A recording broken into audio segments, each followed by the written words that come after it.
This is Casey Ruff, your host of Boundless Body Radio, and today we have another awesome guest that I'm happy to introduce. Dr. Bill Schindler is the director of the Eastern Shore Food Lab at Washington College. He is a specialist in primitive technology who literally lives his work. As a professor, chef, father, and husband, he has traveled the world researching ancestral diets and lifestyles. His website, Eat Like a Human, teaches people how to reclaim the power to feed themselves with the most nutrient-dense foods on the planet. He lives with his wife and 3 kids who call themselves the modern Stone Age family and strive to live and eat like humans again. Bill is somebody I followed for a very long time. I love his content, and as you will see shortly, his enthusiasm and passion for his work is it's so obvious and shines through. So we are very excited to welcome him on the show. Bill, welcome to the show. Thank you so much, Casey. It's a pleasure to be here. So I have to ask about the family specifically. Do they share your enthusiasm with living like a human, or do they kind of come like kicking and screaming along with you? A little bit of both. It's great to bring that up because that idea that the name the Modern Stone Age family really, I think, encapsulates everything about what we really are and the way that all of us approach this idea of living like a human. So we don't live in the middle of a cave in the middle of nowhere on the top of a mountain somewhere in a little shack. We literally live we're in a fairly rural area, but we're in a neighborhood. My kids are in soccer and ballet and field hockey. We have, my wife and I both have careers. We drive cars. We do all of those. We have modern conveniences like ovens and dishwashers and the like. But we really try our best to fuse together everything we know and have learned and are still learning about how we've lived as humans for hundreds of thousands of years and how we've lived before that, as modern Homo sapiens for 300,000 years and as humans for millions of years, and take that information and make it work, make it accessible and relevant in our modern lives. So we're trying to live our best lives possible while still in understanding that doesn't, health doesn't just mean is your body fit? Do you look a certain part? Are you free of disease? But it also means all the other mental and cultural aspects of being human. And today, that means living in a culture and society that it is whatever it is, right? We have to, we're trying to raise kids that can that are integrated in this modern world, that can walk amongst everyone in this modern world and still, be as healthy as literally as humanly possible. So the name, the Modern Stone Age family came, the London Times did an article on the family, I want to say 4 or 5 years ago. And that's where, they called us, I think the title of the article was the Modern Stone Age family. And that it sort of stuck since that point forward. And I do like it because, like I said earlier, we all approach this a little bit differently. Quite often, there's almost never a time when I do something that I think is incredibly important that at least one member of the family isn't rolling their eyes or thinking about something in a different way than me. My wife when we first met, was a vegetarian. She's no longer a vegetarian, but she was. My oldest daughter will literally try anything because she, has that sort of mental curiosity to try something, but she really doesn't eat a massive amount of meat. My son is a big hunter and fisherman and trapper and all that. So he likes to eat the things that he himself captures because he understands that whole cycle of it, but also because he wants to gross his sisters out. My youngest daughter is incredibly picky, and my wife grounds me all the time. Grounds me in a good way, not like punishes me. So that's a long answer to the question. Do they all buy into it? They buy into the message. They buy into the movement that we're trying to create, but they all do it in a completely different way. Well, that's so well explained, because I think there's this idea of like, if I'm going to be living like a human, that means I need to regress a few, 100,000 years and literally live in a cave. And it is 2020 and we have, iPhones and all kinds of stuff that we need to kind of marry the two together. Not necessarily that we need to regress the entire species, correct? Oh, absolutely. In fact, there's a lot of, I, I can think of a couple examples of this, but I don't like hard lines on things like everything before the agricultural revolution was good. Everything since then is bad. Reading books and texts and those sorts of things are all good, but social media and other ways of getting information out are all bad. Those sorts of hard lines on things are, I think, problematic on a lot of levels and prevents us from taking advantage of wonderful advances that have happened since we first created technologies beginning millions of years ago. So, we struggle. Certainly we're trying to, and we figure it out every day, but we try to negotiate and traverse that line of, okay, we have 3 teenagers in the house who all have iPhones.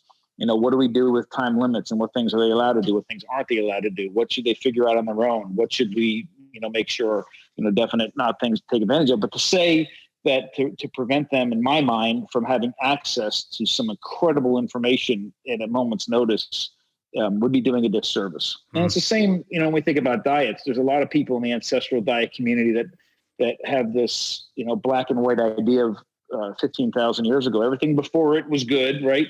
And everything since then, since agriculture, is bad. And that's not true. There's a lot of truth to it. But I also believe that human ingenuity and human spirit has figured out ways of taking things like grains or dairy, which are both products of the agricultural revolution, and have found ways to transform them into their safest and most nourishing forms possible. And they just outwardly categorize all bread as bad and all dairy as bad really restricts our diets, both in nutritional ways, but also in other aspects of eating that are incredibly important to humans. When we don't just eat food to nourish ourselves, we eat food to come together and to celebrate and to derive a lot of pleasure from the flavors and textures in different kinds of foods.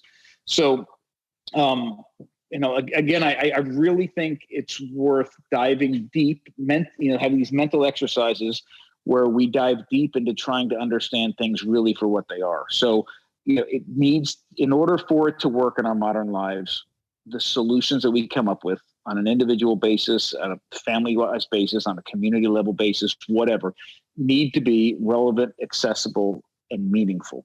And that's really what we're working towards. Wow. No, I really love that. You mentioned technology, and I want to go back a few million years, and I want you to tell the story of a species of an animal that wasn't particularly special, but smashed one rock into another and changed the course of that species forever. What happened? That doesn't seem like a very big deal.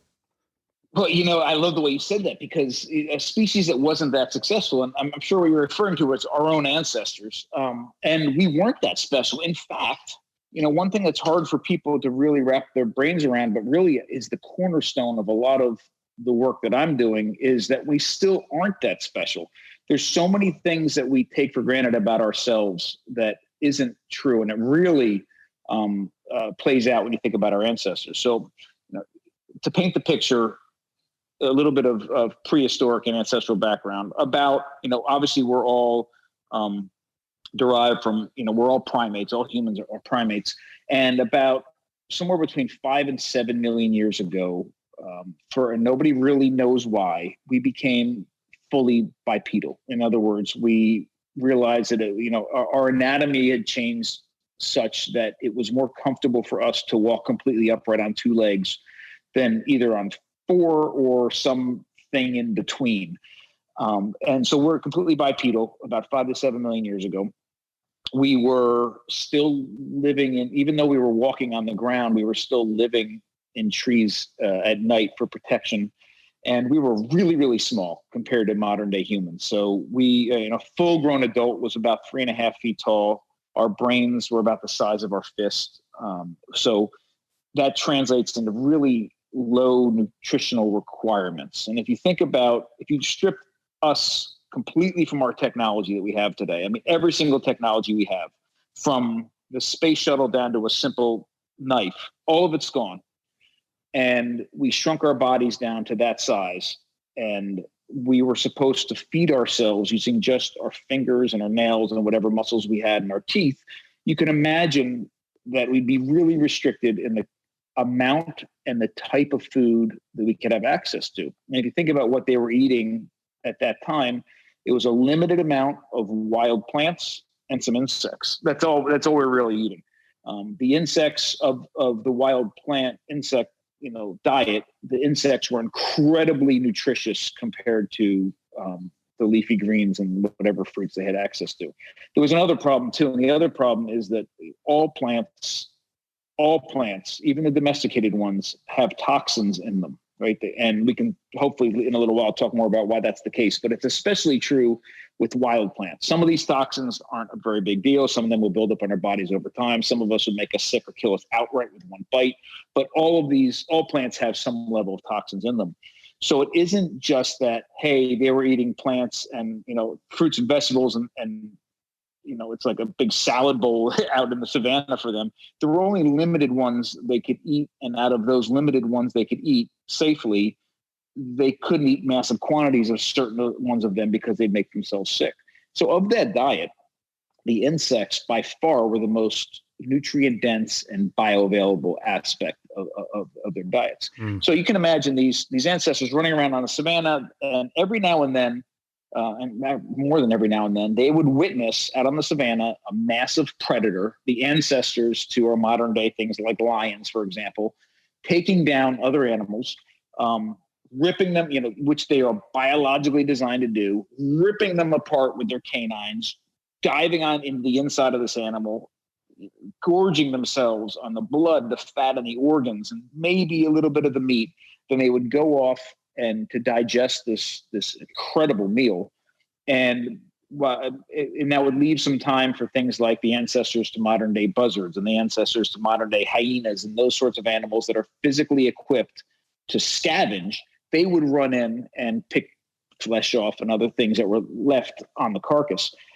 But here are our ancestors with these, really not that strong. Their teeth are not designed to rip flesh off of carcasses. Their nails are almost completely useless. Watching these other animals feast on this meat. And meanwhile, they don't have an invitation to the party, right? But about 3.3 million years ago, we have evidence of in northern Kenya, just west of Lake Turkana, in a place called Lemekwe, we have evidence for at least one of our ancestors striking together two rocks of the right material. And even though it took literally billions of years to get to that point, in less than a second, when they struck these two rocks together, they created for the first time a tool. And it may not seem like much because after all, it's just two rocks, banging together.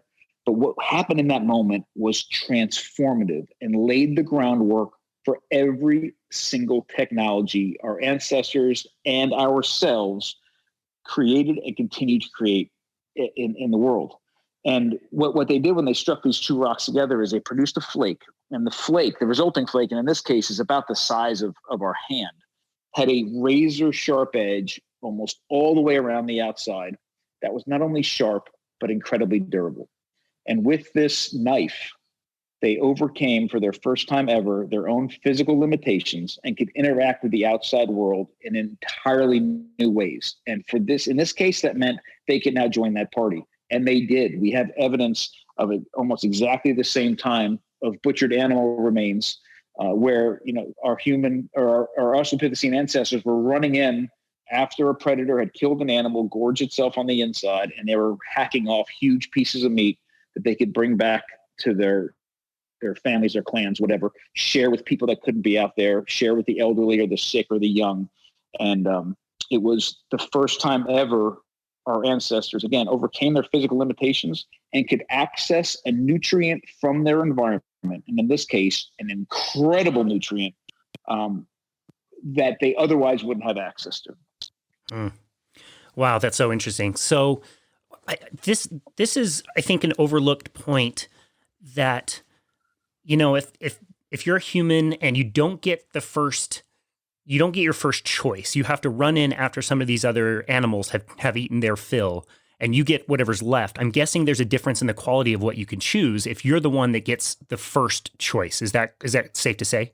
No, 100%. And it's very important to note that, before they were able to access these scavenged carcasses on the savanna, they were insectivores, frugivores, and herbivores. They were gatherers, right? So think about foraging. They were gathering wild plants and insects to eat.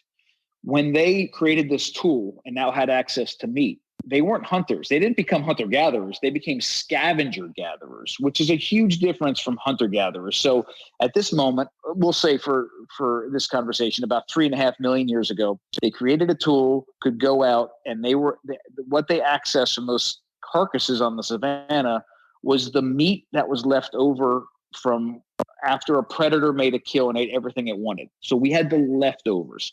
Now, I know this is so much, and I'm glad you brought this up, so much different than the way we think about eating animals today. When most of us think about eating animals today, we think about meat. I mean, it's a default. Are we going to eat chicken? Yeah, well, that automatically means chicken breast or chicken thighs. Are you going to eat pork? Well, all of a sudden that means like bacon or pork loin or sausage or something like that. If we're going to eat beef, it means a T-bone steak. But that's not the way that these predators thought about eating animals. In fact, and we know this by watching the behavior patterns of modern predators, when a predator takes another animal down, almost always the first thing it does is it gorges itself on the fat, the blood, and the organs on the inside. And quite often, it will then leave the carcass full of its meat for other animals to have access to, or it will leave it for a while and come back and eat some of that meat. But regardless, it's intentional that they ate the blood, the fat, and the organs. And it's no surprise because the blood, the fat, and the organs are the most nutritious part of the animal, and it's also the most bioavailable part of the animal. In other words, not only does it have more than just protein in it, it's got all sorts of incredible nutrients that their bodies, and in fact our bodies, need, but it gives up that nutrition easily to our bodies. So when we eat it, we really don't even have to do anything to it, right? We eat it. Now we do, many of us cook things like cook liver, make pâtés and things, but that's not for a nutritional reason. We could eat the raw liver and get just as much nutrition from it without having to do anything else.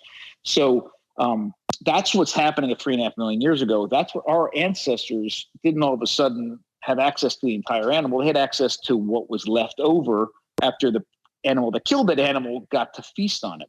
It isn't until another 1.5 million years, about 2 million years ago, that we have our ancestors have the capability of hunting. And when we start hunting, we become the predators. And when we become the predators, that means we have first access to that most nutritious part of that animal, the blood, the fat, and the organs, and also the meat and the marrow, all that as well that we had already. So things change when we begin hunting. That's the two things happened at around 2 million years ago that are incredibly transformative for our diets, which in turn are incredibly transformative for our bodies and brains. One is we developed hunting technology, which gives us first access to the most nutritious and bioavailable parts of the animal. The second thing is we develop control of fire, and that allows us to cook our food, which helps release nutrients, break food down, makes food more safe, all those other sorts of things. And it is at 2 million years ago that we see the biggest jump in body and brain size that we see, in our evolutionary past. We become almost modern Homo sapien in proportions at that time. Wow. I read a book about that a few years ago called Catching Fire. That hypothesized that it was the act of cooking itself that helped transform our brains and give us a bigger brain size, and help us break down some of the calories that we could then consume, and then we would need to eat all day. We could eat and then go do other things. Do I have that right? Absolutely. That was Richard Wrangham's book, correct? Yep, that's right. Yeah. Well, first of all, Richard Wrangham is amazing, and his work is so important to understanding our ancient dietary past and how it translated into nutrition for our bodies. And yeah, it absolutely. So the date of 2 million years on control of fire is a very early date. It's hotly contested.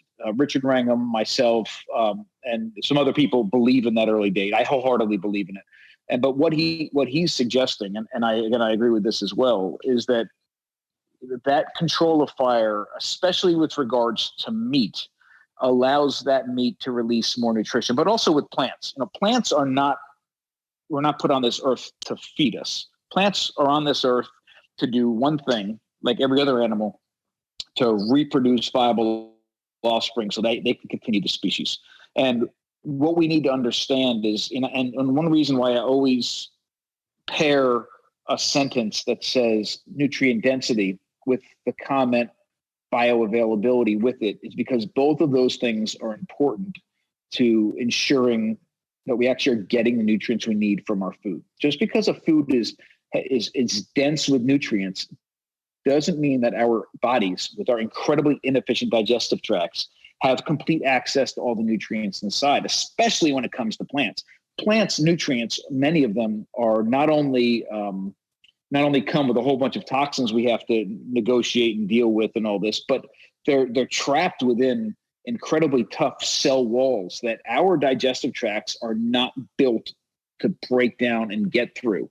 So there's a whole host of nutrients we consume in plants that, unless we process them properly, pass directly through our bodies and leave out the other end. Fire is one of several different ways that we can break some of those plants down and have access to those nutrients. So fire was incredibly important. And so real quick with meat, one of the things he found is that, yes, red meat in our diet. Now, I'm not talking about the organs. The organs are incredibly nutrient bioavailable, but red meat is difficult for our human digestive tract to completely break down to derive all the nutrition from. That doesn't mean we shouldn't eat it. In fact, eating meat and animals in general is partially what supported the body and brain growth that made us human, made us Homo sapien. But what he found was that processing the meat helped make the nutrients available to our bodies. And there's several ways to process it. One is physical. So if you just took, there's a big difference. If you took a half a pound of raw steak in a big chunk and we had to chew it and eat it, we would our body would have to work really, really hard to get all the nutrition from it. But if we took that and either ground it up or sliced it incredibly thin and then ate it, our bodies would, first of all, our jaws, but also our bodies would have to work less hard to get the nutrition from it. And if you think about the way we eat in a modern, like really nice restaurant, red meat today, it's either tartare or carpaccio. Tartare is ground up and carpaccio is sliced incredibly thin. But what he then found was that if we cooked it a little bit, and I've had the fortune of being able to spend time with him and have some of these conversations. And one of the things he said was, somewhere, a burger that's cooked around medium or so will give up its nutrients more easily than a raw burger or a overdone burger. And so that combination of some grinding up to mechanically break it down and the cooking to chemically begin to release its nutrients is what we can do as humans to maximize the amount of nutrients that are already in that meat to go into our bodies. Interesting. So sometimes I hear the argument that humans were not designed to eat meat because we don't have carnivorous looking teeth. But what you're saying is if you can cook and process the meat, you don't necessarily need to have that. Is that correct and safe to say? Oh, 100%. And in fact, again, I'm glad you brought this up too. From my perspective, we're not designed to eat almost everything that we eat, right?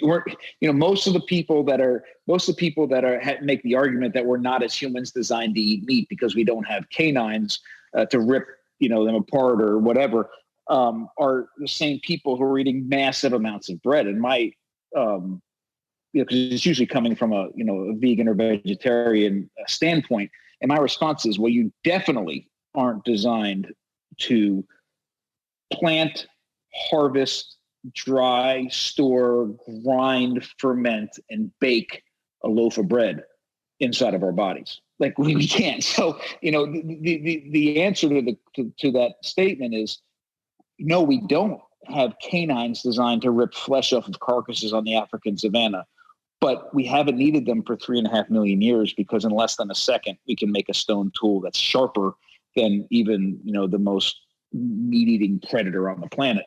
And no, we don't have a digestive tract specifically designed to fully digest raw hunks of meat. But we don't need that because we have tools to physically break it down, and we have things like fire to allow us to cook it. So that is, in my mind, the essence of eating like a human. It's that understanding, that comprehension that we don't have the physical ability to, number one, acquire most resources from our environment without the help of technology. And even more importantly, we don't have the digestive tracts to safely and efficiently break down most of those resources to get the most amount of nutrition in our bodies where it needs to be without the help of technology. So for most of our dietary past, our ancestors are creating technologies and behavior patterns that allowed them to access more and more and different nutrition from their environments, and to transform that nutrition into its safest and most nourishing forms possible for our bodies. Other animals are designed to eat the diets that they eat, right? They have the canines to rip flesh off of carcasses. They have the claws that allow them to dig into the ground to get at tubers or whatever. And then they also have the digestive tracts that allow them to make the most of whatever the food is they're designed to eat. So cows have rumens that are fermentation chambers that allow them to break down really tough plant material like grass and other tough vegetable materials and plants and things. Geese have crops and gizzard that are specifically designed so that they can safely and efficiently digest grains, right off the stalk. We don't have things like that. What we do as humans is do what other animals do inside their bodies. We do it outside of our bodies before we eat it. The problem is today, the modern food industry isn't very concerned with real food safety, real food nutrient density, and real food nutrient bioavailability. So food processing in the modern sense is a very negative thing, right? We process food for other reasons, mostly monetary gain and other sorts of things, at the expense of safety and the nourishing qualities of food. And that's what we're trying to overcome with the approach that we have. Wow. Eating like a human sounds nothing like most people's eating experience. I mean, I think of even going to the grocery store. I'm going to go to the store, like you said, mostly muscle meat. You're seeing chicken breast, you're seeing, lean red meats, you're seeing pork, and all these fruits and vegetables that are available 365 days out of the year. I can't go buy blood and organs. You don't see those cuts, yet you're saying those are the best ones. That's the most nutrient dense foods I can eat. What happened?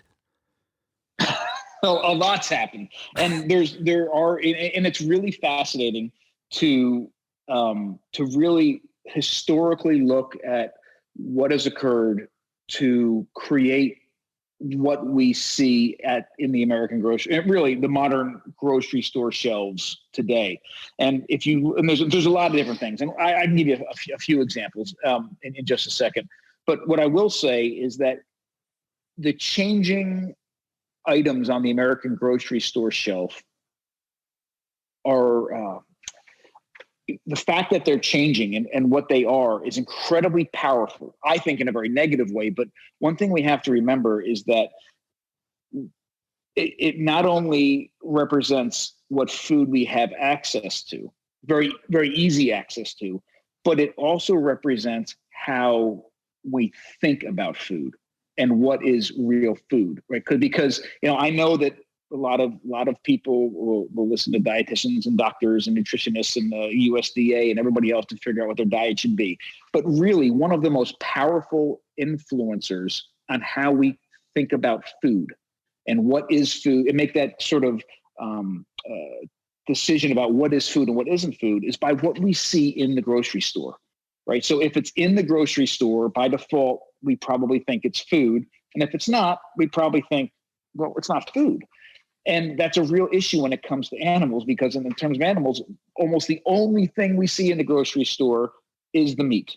We've taken the offal, the organs, we've taken the blood, we've taken a lot of the fat, demonized it, and it's been erased from our consciousness as being food. Whereas what I'm suggesting is it's those things that literally built us as humans: fat, blood, organs, and certainly meat help. That's not a part, but though, and if that's even partially true, then there's a huge piece missing from our diets. So a couple examples of what happened in the grocery store.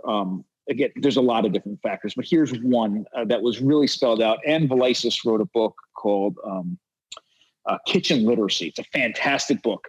And she spells this out much better than I'm going to be able to do here. But one of the things she documents is what happens right after the Civil War. So right after the Civil War, Civil War ends in 1865. So in the decades after the Civil War, here we're left with all these railroads across, literally transcontinental railroads that in some cases were built and maintained because of the war effort.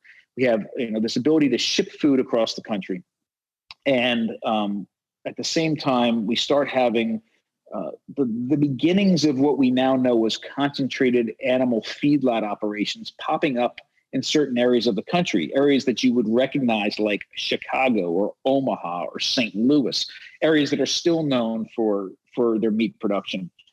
And what was happening then is that they'd take these animals, they'd raise them in these certain pockets of the country and then put them on these rail cars that worked but weren't as efficient as rail cars are today, and ship them to different parts of the country where at that point local abattoirs and butchers would kill the animals and cut them up and sell the meat and all this. But what they found was they were losing massive amounts of money because that trip was so hard for the animals that at best they were losing weight, and at worst a lot of them were dying. So what they decided, now we're at a time when, okay, this isn't working really well. So maybe we can ship some of these parts of the animals with refrigeration, right? Because they were just starting to figure out refrigerated rail cars with ice. And again, it wasn't working really well, but they would then take these concentrated animal feeding operations, and they'd also become the abattoirs and the butchers there as well. And so they would kill the animals, cut them up, and ship the pieces of the animals or halves of cattle, to the different parts of the country. But what they found was that the refrigeration really wasn't that reliable. So the more perishable parts of the animal, which are the organs and the blood, didn't make the trip very easily. So they just didn't concentrate on that, and they concentrated on the meat. And this resulted in several things. And this is even in the late 1800s, right? That we have the consciousness of people in our own country was changing because they were getting rid of, there was not as much of a need for local butchers anymore. It was all happening in these several pockets.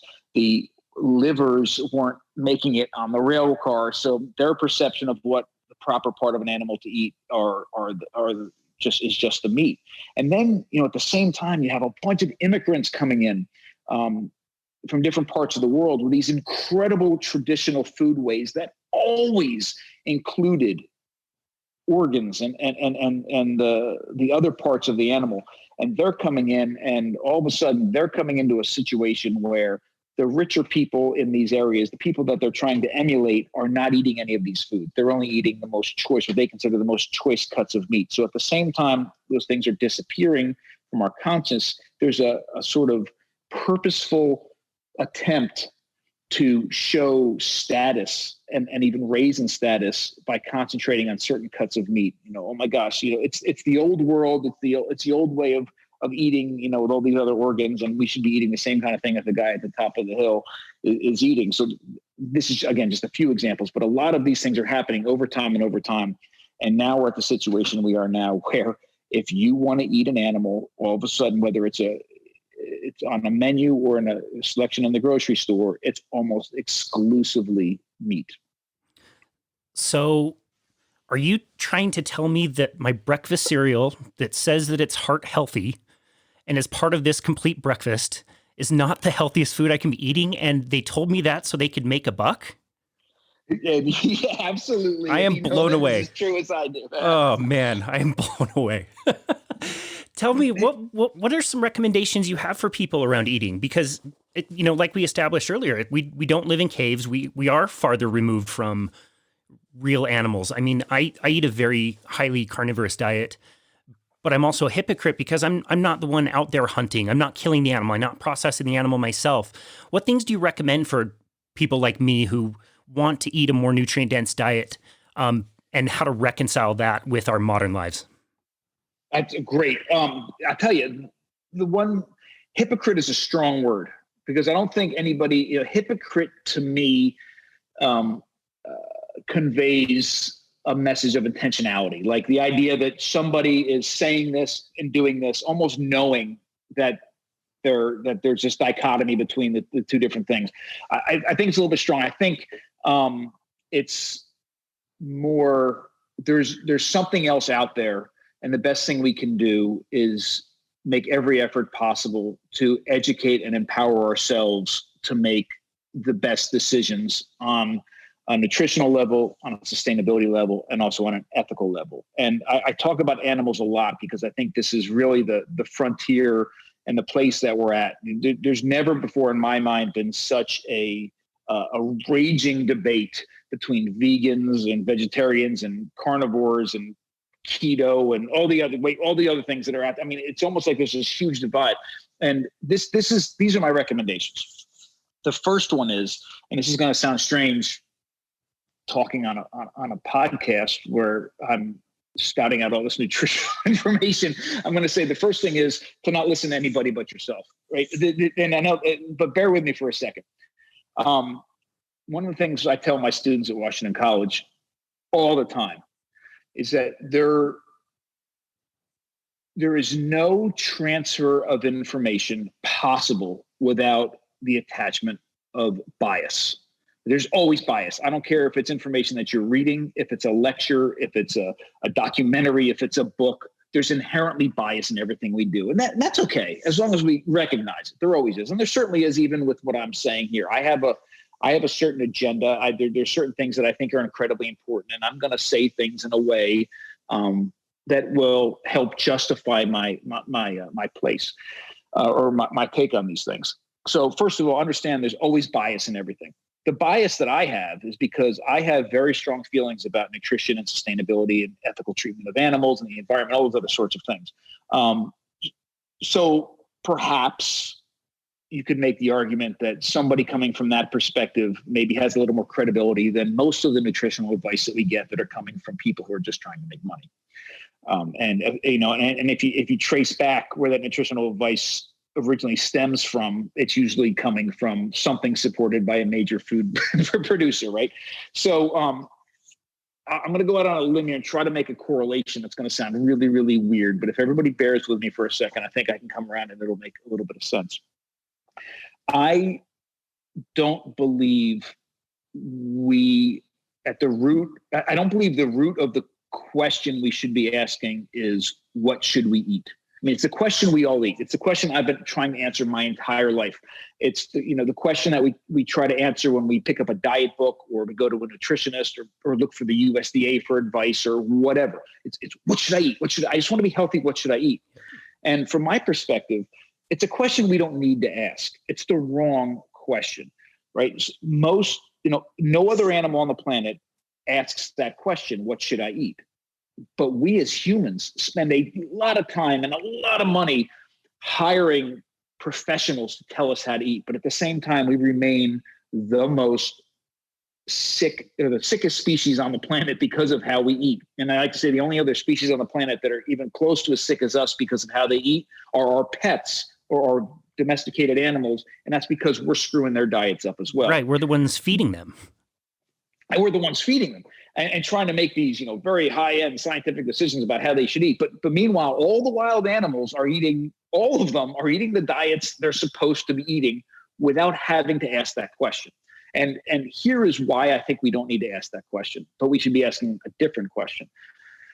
There's three things that in my mind are essential to doing the one thing that every species on this planet is designed to do: survive, reproduce viable offspring that in turn reproduce viable offspring. And if they can make that happen, the species survives. If something gets screwed up, then the species becomes extinct, right? Mm-hmm. So the three things that we need to do in order to make that happen, every animal needs to do this, or every organism needs to do this, is to reproduce, stay safe, and nourish ourselves and our offspring. That's it. And if we can do those things, everything works.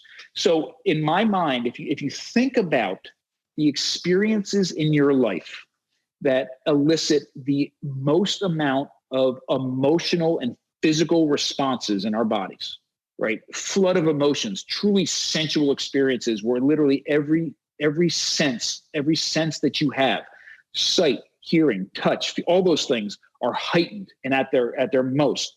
And the responses to the situations flood us with the most amount of these responses. It's sex, danger, and food, right? And that's why. In other words, what I'm suggesting is that through millions of years of evolution, nature and the whole system has figured out how to reward us when we do those things the right way, and how to make sure we realize that we've done them wrong when we do them the wrong way. That's why sex, when it's done right, feels so incredible. That's why when we're in danger, we are scared and the hairs are standing up on our arms, and we're listening more intently than we've ever listened to anything else in the world, right? And all of those things are happening. And when we eat food, it is such an entire body experience, right? That's it. So I'm convinced that if we are in tune with our bodies and the way it reacts to food, and we're faced with the opportunity to consume real food, we will inherently make the right decisions. We will start eating when we need to. We will stop eating when we need to. We will eat more of something if we need it. We'll eat less of something if we shouldn't have it. That's just like every other animal on the planet. So that requires, again, us to be in tune with our bodies and for us to be presented with real food processed the right way. But let's just put that aside for just a minute and suggest that that's even partially true. The question then is, what is the question? What is the thing that we should be asking? And in my mind, the thing that we should be asking is not what we should eat, but it's how we should eat. What we have done as humans over millions of years of technological innovation is we have literally outgrown our digestive tracts. We've out-eaten our digestive tracts. We are accessing foods, amazing foods, that only because of us accessing them, we were able to build the bodies and brains that we currently inhabit. We've been able to access these foods and process them to make them as safe and nourishing as possible. That's what we as humans do differently than other animals. That's what we need help with. That's the information that has been passed down through generation, and from tribal leaders to other tribal leaders, and from grandmothers to granddaughters and grandsons. That's the information that we need. That's inherently human. That's what we require in our diets, and that's what's missing from modern foodways. So, and it's been ripped away from us at every stage in what we would consider a development in our diets, from gatherers to scavenger gatherers to hunter gatherers to food producers at the agricultural revolution, to food consumers since the Industrial Revolution. In the beginning of that, we've been more connected to our food. And then beginning with the food production and then eventually the food, us as food consumers, we've been distanced more and more from not only where our food comes from, but how it's prepared. And it's that how it's prepared that is so incredibly crucial to creating nourishing diets. That's where we need to turn to other people for advice and instruction and those sorts of things. So my advice, that's a long-winded way of saying, what do we do? How do we start to recapture this idea of eating like a human again, the way our ancestors did, in ways that built us literally as humans, both biologically and culturally? It's to reconnect with our food at every single level possible. Now, this isn't to say that somebody who's living in the middle of an apartment in Manhattan that eats 3 meals a day out at restaurants should all of a sudden, start foraging and hunting for their food and butchering on their countertop. I mean, that's a huge drastic change. One I'd love to see happen, but it's not a requirement to take a step in the right direction that not only improves your health, but has literally global ramifications for nutrition, sustainability, and the ethical treatment of not only animals, but our environment in general. And so even a small step, I call it removing links from our food chain, can be incredibly powerful. So as far as animals are concerned, one of the things that I like to suggest is, look, let's start with the chicken. If you're somebody or a family that, eating an animal means going to the grocery store and buying chicken breast in a nice plastic styrofoam container and bringing it home and cooking it. Well, take a step and buy a whole chicken. Like, go to the grocery store and bypass that chicken breast and buy a whole chicken and buy the highest quality chicken possible. Take it home. Take that chicken apart on your countertop. It's the convenience of how do I say this? We couch the fact that we don't have to think about the fact that an animal lived and died to nourish us as convenience. But I think it's very, very detrimental in a lot of different ways. Let's take that chicken home and literally take out the knife that you got for your wedding present that you never used, hone it on the steel, take that chicken apart on your counter, cook the chicken breast and do this, take the legs and do something else, take the carcass and throw it in a pot and make bone broth from it, take the liver out and the heart and cook those. That is a huge step.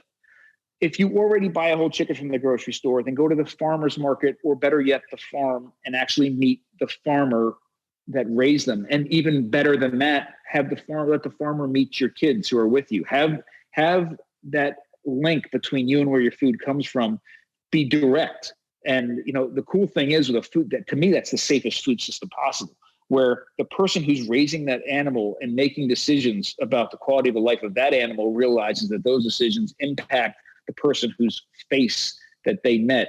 That's a safe and incredible, connected food system. If you're already doing that, and I know people think this is a crazy idea, buy half of a pig.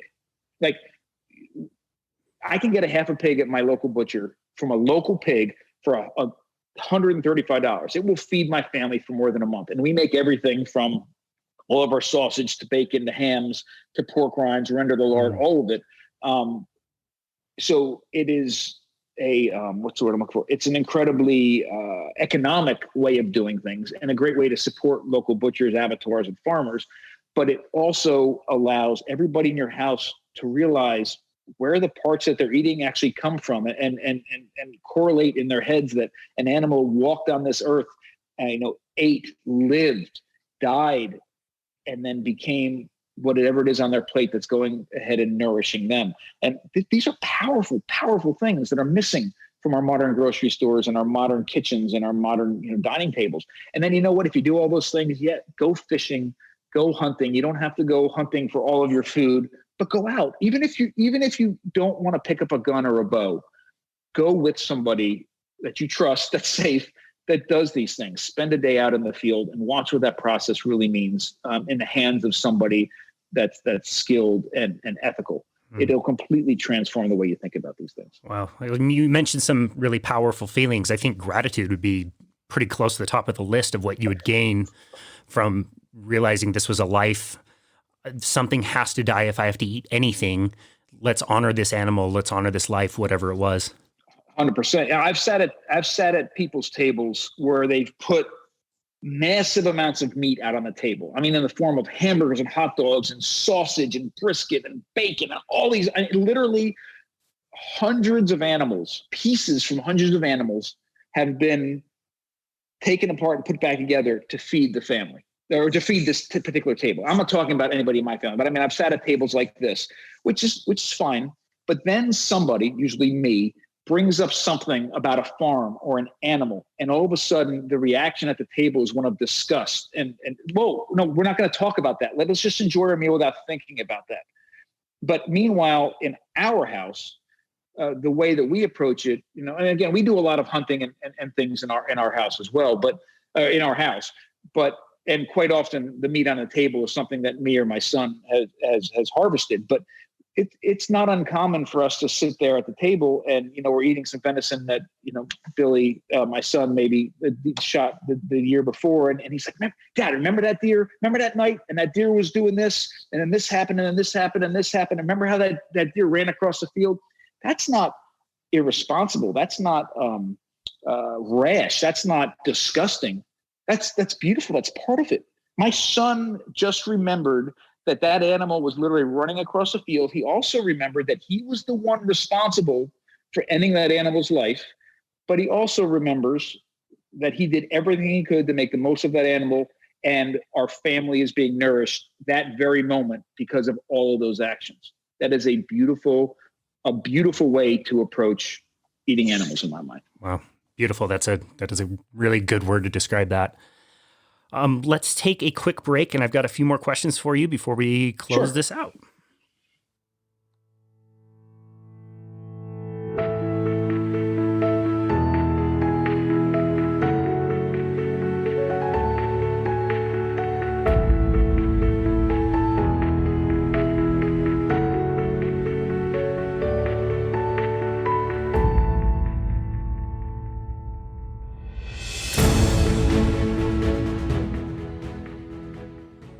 I am going to ask you a question that I actually already know the answer to, but I'm just going to ask it to you. I'm going to answer the question because I know exactly how it is, even though I live in the suburbs of Salt Lake City. I've watched some National Geographic. You've actually had the opportunity to live with groups of humans, indigenous populations that we haven't necessarily farmed over or, shoved Bibles down their throats. The question is, what is it like to live with humans the way they have always been? And the answer to that question is they live a miserable life. They're always hungry. They work all day. They never have enough food. They die early. Average lifespan is much lower. They have no leisure time. They run from tigers all day until they get eaten, and it's a really barbaric and terrible existence. So again, all I need you to do is just say, yep, that's exactly what happens. That's how humans live. That's exactly the message that everybody gets about indigenous and traditional communities, especially hunter-gatherers. No, certainly, as you know, and that was a great setup. Thank you so much for that. The unique thing about living and working with a lot of the indigenous and traditional people that I've spent time with is that it is the exact opposite on every single point that you make. There's this misperception that our ancestors and also people living in these indigenous communities are have a much shorter lifespan. And first off, that is not true. That is very not true. And I hate to see that repeated over and over again in the news and in the media and the literature. There's a couple different points I'd like to make very quickly about that, because that is the thing most people are always hung up on. First off, it is true that the average lifespan of our ancestors is lower, not by a ton, but lower than a modern lifespan in somewhere like, say, the Americas. However, that is mostly because of the high death rate, of infant humans. Now, you have to understand, now all of a sudden everybody could just say, well, first of all, that skews the entire equation over to one side. And it sounds terrible, but remember, what we need to understand is that we gave up a lot as humans to grow these incredibly large brains. And in fact, we have maximized the size of the head that can fit through the female pelvis when we give birth. Mm-hmm. And it can't get any bigger. In fact, it's at that point where it's almost too big. Human births are the most painful and dangerous of any animal on the planet. And it's because of that reason. Now, go ahead. I'm sorry. Oh, no. Okay. Just real quick, while you're on that topic real quick, is this why a human baby is basically worthless when they come out? I mean, no offense if there's any babies listening to this, but a human baby can't do much, where I see other animals, those babies can start walking the day they're born. Is that? 100%. That's exactly the other part of it. So through evolutionary processes, humans are giving birth to the biggest brains possible, letting as much of that development happen inside of the mother that can happen to still allow that baby to pass through a pelvis that allows the mother to still be able to walk. So we figured all that, or it's been figured out for us. But at the same time, the downside of that equation the downside of that situation is that we give birth to incredibly helpless babies. I mean, we think they're cute and all that. I get that, but they're helpless. Like if we left that baby alone, it would die. Compared to other animals, like a baby horse, like you said, walks within an hour, or something like that. So but meanwhile, we have an extended period of infancy in our human babies. And during that time, what happens is that the rest of the brain growth that would have happened inside of the mother is happening outside of the body. And to allow that to happen, we require a cultural system set up where we have mothers and grandmothers and parents and all this to take care of and protect that baby during this incredibly crucial time in its life. So that said, we give birth to incredibly weak and babies that can die, and many of them did, especially in the past, at a very young age. So if we take that part of the equation, or take that situation out of the equation and say, okay, any human baby that lives to say age 5, what's the average lifespan? Well, all of a sudden that number gets adjusted to quite high. And it's hard to tell. And we're making a blanket statement about humans across time and place, but we're talking, much higher into, say, the 70s than what most people would think of as, what our ancestors would live through. So that's out of let's take that out of, the equation, part of the equation, out of it for a minute.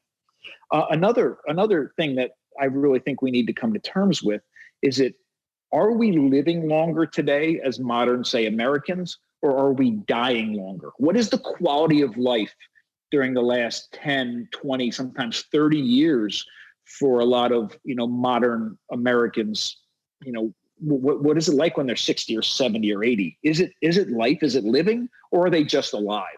When you look at indigenous groups and communities, the ones that are really living the way humans are meant to live, they live incredible lives and keel over dead. I mean, it's like they're living to the moment that they die, and then they die. That's how I want to be. Whether it's 70 years old or 110 years old, I want to live my best life until it's no longer time for me here, and then I keel over dead, instead of spending 30 years living in a different way. That's what their life was like. That's what their life is like, and that's what our lives can be again. Now imagine if we paired living like that and all the nutrition involved with living a life like that with modern medicine. I'm not suggesting that modern medicine is all bad. What I'm suggesting is modern medicine isn't a replacement for poor lifestyle choices, for poor dietary habits. Modern medicine, and this is partially what, the approach that we have, what eating like a human really means. It's not just eating, insects in a cave. It's taking lessons from the past, fusing them with lessons from the present, and creating a future that's better than our species has ever known. So pairing modern medicine with good dietary and lifestyle choices can allow us to live longer than we've ever lived. But today I would suggest we're dying longer than we ever have. Wow. Hunter-gatherers, and we got to remember too, most hunter-gatherers that are still around today, like Hadza are a great example, in places like Tanzania, they're great models for the way that we think our ancestors lived. But at the same time, they're dealing with a lot of other issues that our ancestors didn't. For example, the modern hunter-gatherer groups have been pushed out of, the most fertile, best land has been taken over by farmers and modern communities and cities. And they've pushed these hunter-gatherers further and further into marginal environments. So they're still making a living by hunting and gathering, but it's more difficult than it's ever been, because they're living in areas where it's difficult to do these things. But even with that, they are incredibly healthy. They live incredible, productive, amazing lives. And believe it or not, they have more leisure time than any modern American could ever imagine. Wow. That's amazing. I'd like to close this out a little bit differently. We normally have some specific questions to ask at the end, but I would love to know specifically what was your favorite group of people to live with and be around? When you look back on your career and all the amazing, wonderful adventures you've been able to have, what are your most fond memories?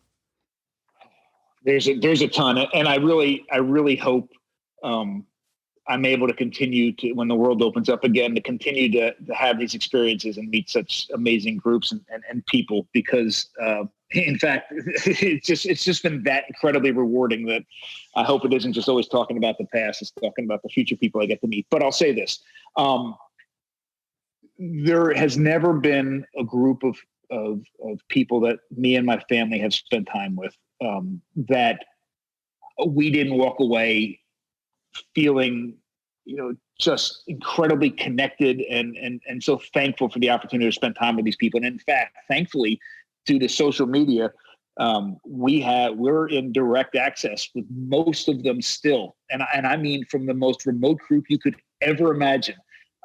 We still get contacted by, Maasai and Samburu warriors from Kenya, people in Mongolia. I mean, it's amazing. Wow. But it really, truly is. In fact, when we were with the Hadza, there was only one phone in the entire group.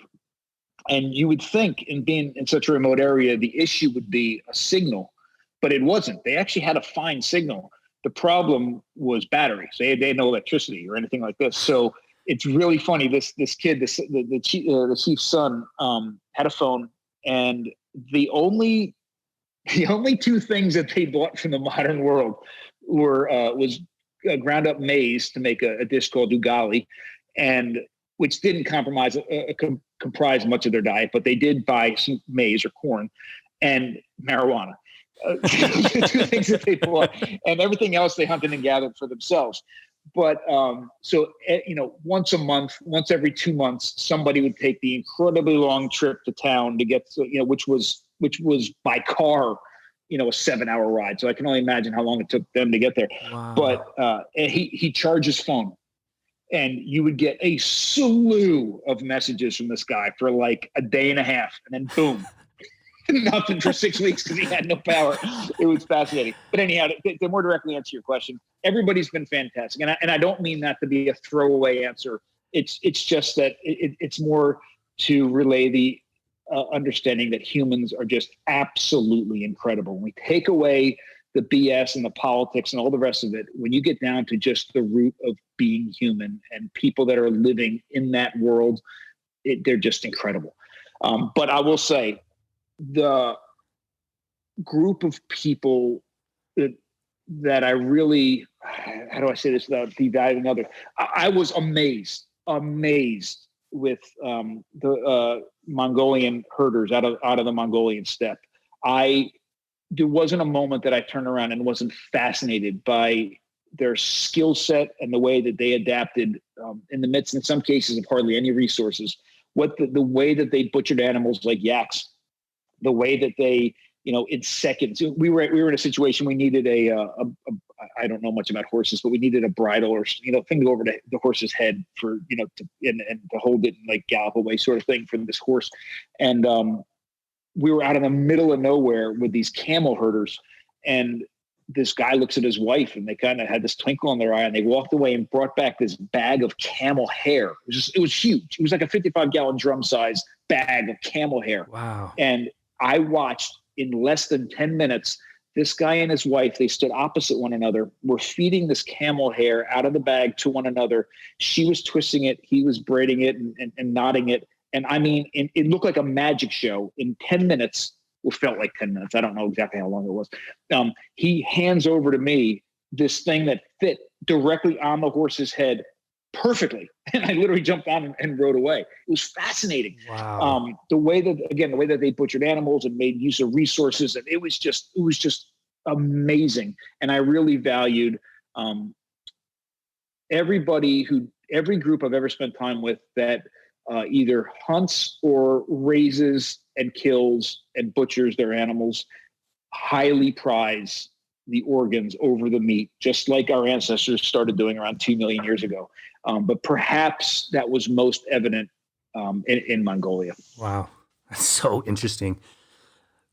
Bill, I could talk to you for 20 hours and still not have enough. I really appreciate your time, which I want to be respectful for today. Can you tell us anything you're currently working on or anything you're particularly passionate about these days? Sure, absolutely. A couple of things. So first off, I am so excited to announce that my book will hit the shelves for pre-order, hit Amazon for pre-order in March. It's called Eat Like a Human. Working right now to put the finishing touches on it. It's getting published through Little Brown, which is a fantastic publisher. So I'm super excited about that. That's going to have a ton of information, ton of stories like we heard today, a ton chock full of recipes and techniques. So I'm super excited about that. On top of that, We just launched, my wife has been hard at work. We just launched our new website, eatlikeahuman.com. It's and great. on It's there, great. have you looked at it? Oh, awesome. Yeah, it's awesome. It's great. And one of the things we're working really hard to do is, we like to say, the work that we're doing can be most beneficial if we can inspire, empower, and nourish the community. So the inspiration in my mind comes from being able to relay these stories and talk about our dietary past and how it literally built us as humans, biologically and culturally. The empowerment comes by getting people back into their kitchens and learning. In my mind, the best if you want to learn about your food, the best way to do it is to cook it yourself entirely from scratch at least one time. Because after all, it is that processing that allows the food to be as safe and nourishing for our human bodies as possible. So we're in the midst of still filming a bunch of them, but we just started releasing some of our virtual classes. I love teaching in person the most, but certainly COVID has thrown a wrench into some of that. We have a sourdough bread class, a fermented dairy class out right now, virtual, downloadable. And also we should be releasing any day basic of cheese making. We are in the midst of filming fermentation classes and butchering classes and use of offal and all those sorts of things. And the cool thing about those classes is that they're not just a cooking class. They are, but there's so much more. We weave in stories. We talk about our ancestral diets. We talk a lot about equipment, how to make these things manageable in our own kitchens. So we're working on all of those things all at the same time. That's amazing. Yeah, they're very well done. Your website's really well done. You guys put so much really cool information out there. And I like what you said. It's not just the information. It's not just you're going to learn how to cook, but we're going to get some stories and techniques and all that other stuff. I think that's just so important. Well, listen, really, really appreciate your time today. What is one thing that you'd like somebody to walk away from this conversation with? Taking control of your food and diet and health is within your grasp. No matter who you are or where you are, there are steps that you can take that can accomplish two things at the same time. Number one, it can make you healthy and more connected. And number two, it is the beginning of a movement that literally can transform the way the world not only eats but deals with its environment. And I don't want to. I want to make sure everybody realizes that they don't have to abandon everything that they're doing to make a difference in their diets or in their world. It can be these very simple steps that are incredibly meaningful. Again, the way you think about purchasing the meat that you buy, the way that you process vegetables in order to make them as safe and nourishing as possible. And something as simple, and I know we didn't talk about this, but just give me 30 seconds, I promise it won't take long. I do think for anybody eating meat, butchering and hunting is incredibly powerful ways to connect at the most visceral level possible. But that's not the only way to connect with where your food comes from and your environment directly. Another way to do it is through foraging. And you don't need to live in the middle of the woods in Wyoming to forage.